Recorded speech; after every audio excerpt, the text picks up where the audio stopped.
World War III the game is back. Now I last covered this on my channel I think a year ago, when the game was finally delisted from Steam and taken out of the limelight. Now for those of you who are unaware, World War III was a tactical first-person shooter that aimed to sort of take the Battlefield 4 experience and push it in an even better direction.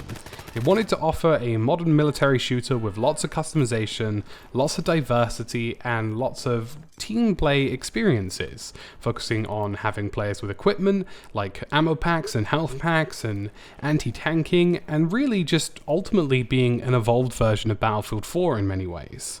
The game launched in early access, it ran terribly, it had poor customization systems that didn't quite work, it had a weird shooting system that didn't quite work, it had lots of things that seemed like good ideas but didn't quite work out for it. It didn't play very well, it didn't run very well, and the project seemingly just went dead.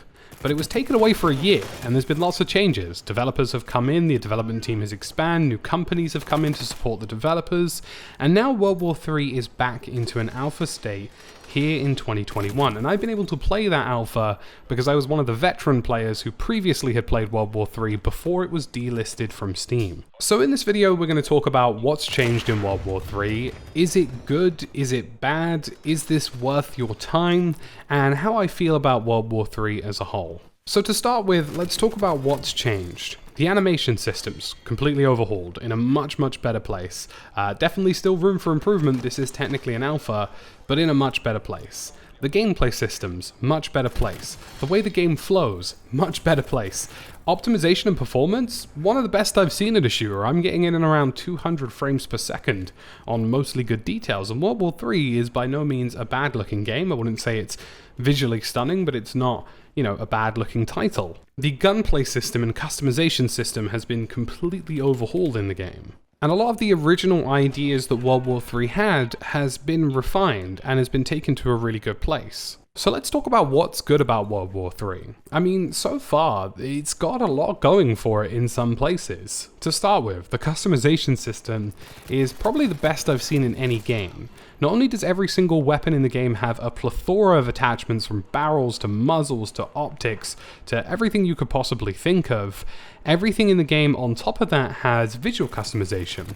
Your character, your calling card, the emblem you wear, the little tag on your player, it all comes together in a really great package. You can change the camo of your magazine versus the camo of the body of your weapon. And pretty much if you think you can customize it in World War III, you can. You can customize the guns, you can customize your character, you can change his uniform, you can change how he looks, you can mix and match it. It's extensive, and it's not confusing either because each attachment in the game tells you statistically what it does to the weapon. You can take an M4 and turn it into a tactically suppressed close-range weapon, or a long-range DMR style format. And there are lots of assault rifles, SMGs, LMGs, DMRs, and sniper rifles for you to sink your teeth in, as well as secondary weapons, equipment such as ammo equipment, and health packs, and even things like anti-tank, including RPGs, anti-tank mines, and everything you could possibly think of. It's the full system that you would want from any given first-person shooter, and there's no doubt about that. Let's talk about the gunplay now. And the gunplay in World War III was really confusing when it first came out, and it seems to have improved quite a lot now. There is a helmet/armor system, including the plates you have on the front of your chest and the helmet you have on your head. And these can have different degrees of protection based on the amount of mobility it takes off of your character. You can have heavy armor, which ultimately makes you slower, or light armor, which doesn't give you a lot of protection. And of course, things like extremities, chest, neck, head or face area that isn't protected by armor has its own damage model and can be incredibly lethal. Time to kill in World War III, super fast, way faster than Battlefield, a little slower than a game like Squad. It's an in-between mid-ground. Now the game has a very hardcore recoil system, and unfortunately at the moment it does feature a spread system, which isn't something I am personally a fan of, meaning that there is a certain degree of randomness to where your bullets fire when you fire in automatic variants. I'm not a big fan of this. World War III already has really heavy recoil. I didn't really see the need to add spread as well, and it's not something I'm personally an advocate of. I feel as though where you fire is where your bullets should go, provided you can compensate strongly for the recoil. And this game has serious recoil. It's on par with games like Squad and Rising Storm. The game also just features a lot of really good quality of life stuff. When you're killed, you can see where your character was hit. Did he take an armor shot? Did he take an extremity shot? Really good stuff. It can change the HUD, you can change lots of visual performance aspects, you can change the scaling of items and reticles and things that are happening in game. You can change the color of the tags on your teammates, the color of the tags on objectives. Everything you could possibly want in terms of customization, HUD scaling, and how things work definitely seems to be there. I'd love to be able to scale the HUD on individual assets, but hopefully again, this is an alpha and hopefully stuff like that is possible in the future. But stuff like that's really great. It's quality of life things that you don't get in a lot of first-person shooters, and things that, again, people really wanted in games like Battlefield 4 and never really got. In World War III's primary capture mode, for example, if you capture all of the flags, it spawns a second spawn location to make sure that one of the teams isn't pummeled into their spawn and loses the game instantly. It does stuff that you just want from any given shooter or objective-based shooter. There's a lot of team play stuff, like you can see when your characters nearby or friendlies nearby need health. It flashes if you have a med pack in your inventory to tell you, give that man a med pack. But there's also a few things that aren't right with World War III. The audio in the game is really bad, and I think that comes with the fact they're trying to cram so much into the game in terms of content that the audio has certainly suffered. The guns all sound very similar, it's difficult to determine where sounds are coming from, and the tracers don't look very good. All of the maps lack a certain ambiance as well, like it feels very static when you're standing still and there's not much flying past you, almost as though there's, you know, just not any lifeness to the map to some degree, and that's, again, alpha, things can improve. And there's also some really confusing aspects of the game. World War III has a really fast TTK, but it also has a very strangely quick movement system that feels almost too rapid in some places. World War III also has the ability to have a team-placed shooter, but also weirdly allows each individual player to have their own sort of call-in score streaks akin to something like Call of Duty. And it clashes a lot in these places, where you feel as though World War III is this sort of team-based shooter that offers a really hardcore dynamic sense of team play. It then can very quickly cascade into fast-paced chaos of people sliding and jumping and sprinting very quickly, and suddenly you've been killed by a drone that was called in that you could barely hear because the audio isn't great. And it goes from having its really great moments to really stupid moments. You know, I don't think these call-in streaks should be a thing. They should be something that should be immediately removed from the game, or only given to select leaders or select players within the server. And in terms of the weapon pacing, and in terms of the weapon balancing, and in terms of the movement speed, and how the game flows, and how it runs, and how the vehicles work, it just seems like a lot of clashing systems. It just doesn't seem to really know what it wants to be in some places. In some places you can sprint and tack sprint really fast and slide around a corner, and in other places you get this really slow methodical corner to corner movement between buildings. And maybe variety is good in that sense, but in some ways it can get very chaotic and confusing. I'm not saying they should strip away certain systems, but I just think some more vision refinement is needed here.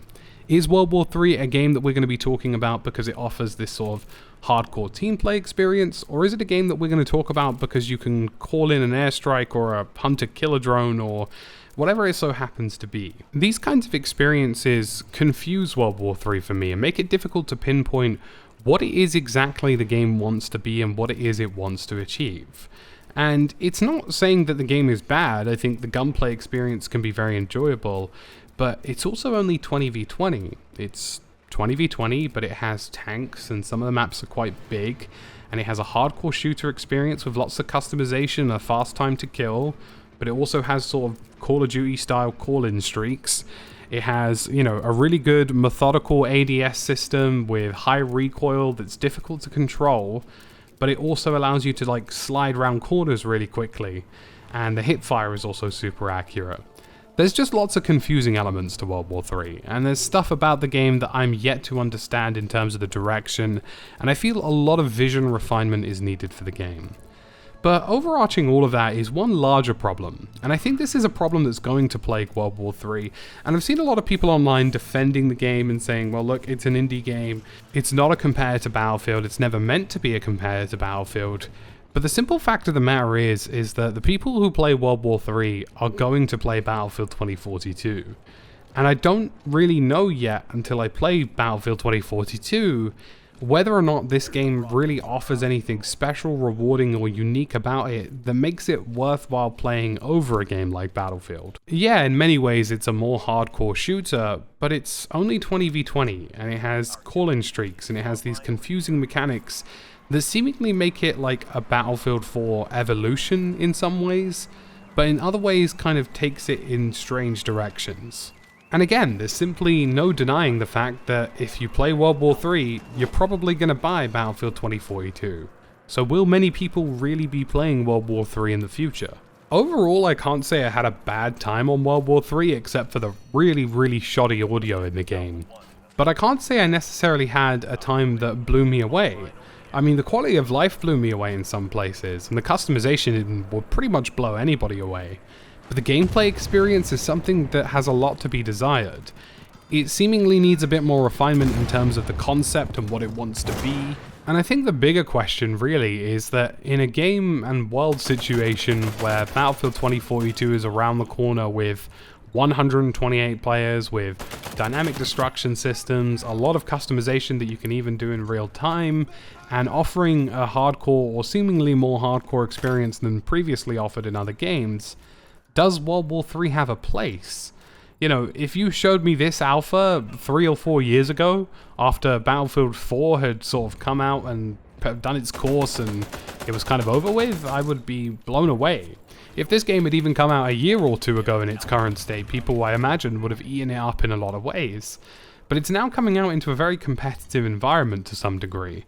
And again, a lot of people will argue it's an indie game. It's not meant to compete with Battlefield. But it does everything Battlefield does. It has capture points, it has a loose degree of team play. Battlefield 2042 seemingly has a very large amount of customization in terms of vehicles and weaponry, and even visual customization. So what makes World War III special? And I think that's what's yet to be discovered. There are some moments in the game though, and elements of the game that make you feel like there is something there. You know, those moments where you're corner-to-corner ADSing in combat situations in urban environments. Could there be a future for World War III? I'm just not sure yet, and I think we're going to have to see a more refined version of the game to really be sure of it. So folks, that's it for this video today. If you like this, leave a like, leave a sub. We're on the road to 100k subscribers, it helps the channel, and I'll catch you again in the next one.